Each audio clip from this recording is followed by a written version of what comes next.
Let me start with a situation almost everyone relates to. You are applying for a job and you finally get the offer email. You read the number and immediately two thoughts collide in your head. One voice says, I should negotiate, this feels low. The other voice says, what if they take the offer back? And finally you freeze. Or worse, you negotiate emotionally with them and the conversation suddenly feels very tense. Let me ask you honestly, how many people lose offers because they negotiate? The answer is very few. How many people lose offers because they negotiate poorly?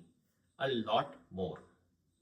In this video, I'll show you how salary negotiations actually work from the employer's side and how to negotiate without increasing rejection risk. We'll use a simple career earth framework called Signal to make this predictable instead of scary. So, what does the data actually say? First, let's ground this in reality. Across recruiter surveys and compensation reports, which are publicly available, a few patterns are consistent. Our analysis shows that over 65 to 70% of employers expect some negotiation at the offer stage. Most roles are budgeted with a flex band of 8 to 15%. Offers are rarely withdrawn just because someone asked. Offers are withdrawn when candidates signal risk, entitlement, or misalignment. So the problem is not negotiation, the problem is how and when people negotiate. That is why we bring you to the next framework called the Signals Framework to help you guide with the negotiation process. Signal stands for strength of value, information symmetry, gap size, negotiation timing, attitude and framing, which is so critical, limits, knowing when to stop, bus by bus. Negotiation is not about confidence, it's about signal clarity. Let's walk through this step by step. So, when should you negotiate? Here is the simplest rule.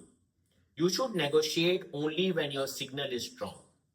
Your signal is strong when you cleared interviews comfortably, the hiring manager has expressed clear interest, you bring a scarce or relevant skill that is not easy to find, the company has invested time in you, you have competing offers or strong benchmarks to talk about. Ask yourself, would they struggle to replace me easily? If the answer is yes, negotiation is expected. If the answer is no, you can still negotiate, but cautiously. Never negotiate before an offer is made. During early interview rounds, people try to influence the recruiter. That doesn't work at all. It actually backfires. When the employer has already stated a fixed government or campus band, that this is the band that we offer for this role as per the rules of the country or as per the rules of the campus on which they are hiring. So, how do you negotiate without risk? This is where most people mess up. Safe negotiation has got three rules. Rule number one, acknowledge the offer first. Rule number two, frame professionally, not personally. Never say, I deserve more. Say, based on role scope and market benchmarks, I think we will need to have a discussion.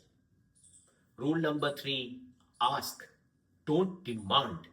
Negotiation is a conversation, not a test of power. A safe structure looks like this. I am excited about this role.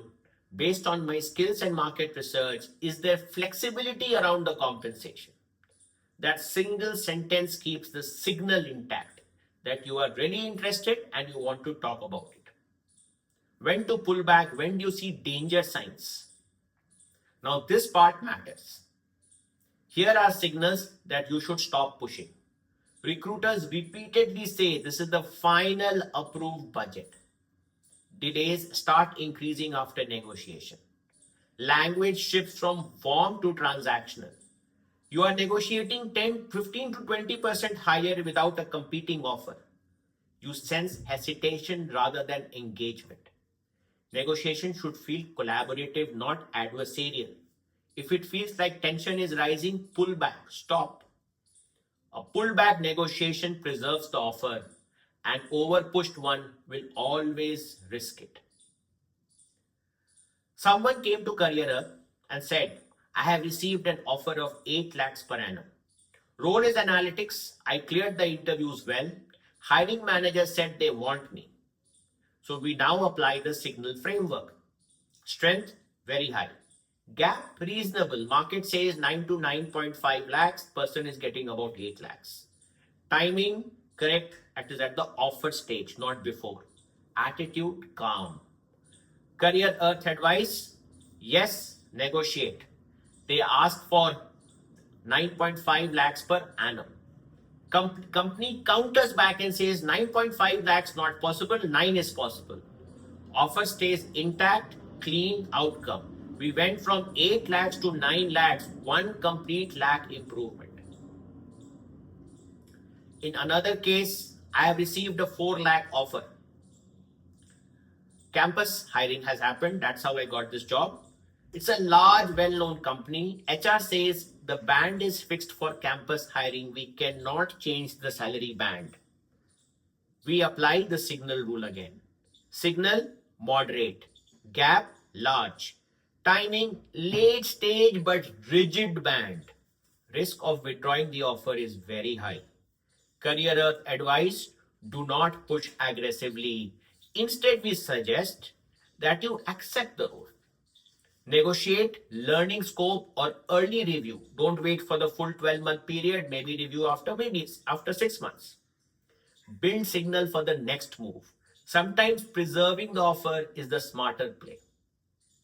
Let me leave you with this. Salary negotiation is not a courage test. It's a signal management exercise.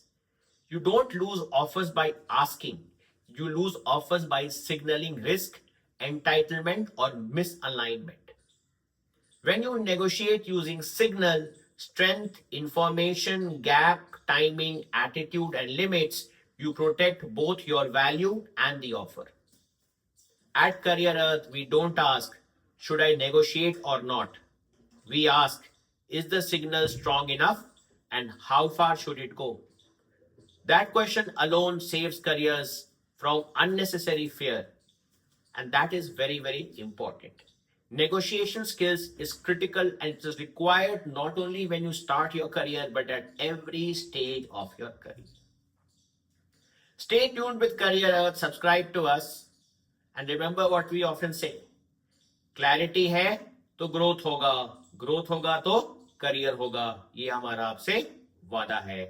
I look forward to seeing you at Career Earth.